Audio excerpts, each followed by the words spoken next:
Mary Koshmashrab, thank you so much for speaking with us. Thank you. So you were hired in February after a pretty long recruitment process. What have you been up to since you started?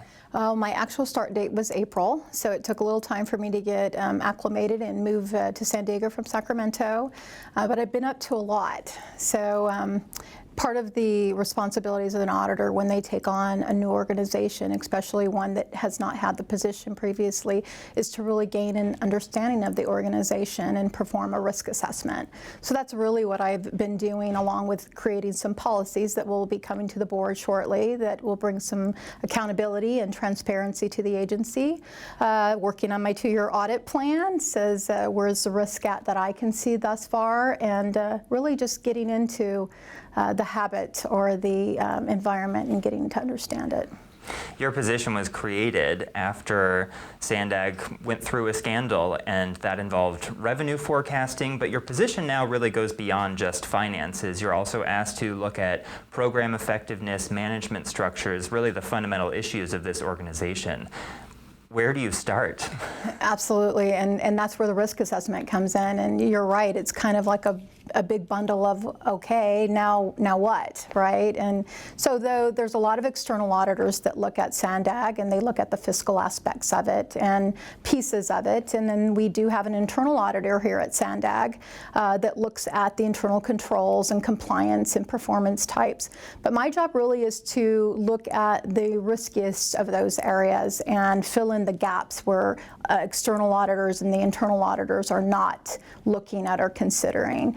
And there are a lot of risk, and as a result of a lot of missed forecast revenues and such, that in itself is a big risk. Moving forward, we have a lot of unknowns, right? We have the 5 big moves that are kind of unknown, and there's an unknown price tag to that.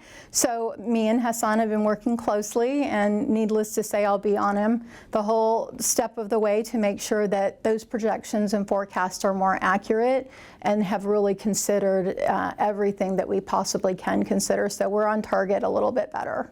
You brought up the 5 big moves. Now, this is SANDAG's framework for the next regional transportation plan, and there's a really strong debate going on right now at the board about what the future of transportation in this county should be. Should SANDAG continue with freeway expansion projects? Should it shift focus and invest more in public transit?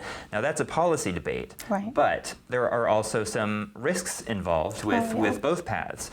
So tell me, just do you see it as your job to get involved in that debate? Absolutely, and I'm at every board meeting listening to those debates. I pull up every article that Hassan participates in and that all the board members are participating in, because I want to, again, learn all those perspectives, understand all those perspectives, and then also learning myself, gaining understanding myself. The nice thing is I don't have to get into the politics of it. I don't have to get into the okay, here's what we're going to do with the money of it. It's really just me providing additional information for decision makers, right? And helping them identify the risk and helping them and making recommendations for them to mitigate those risks.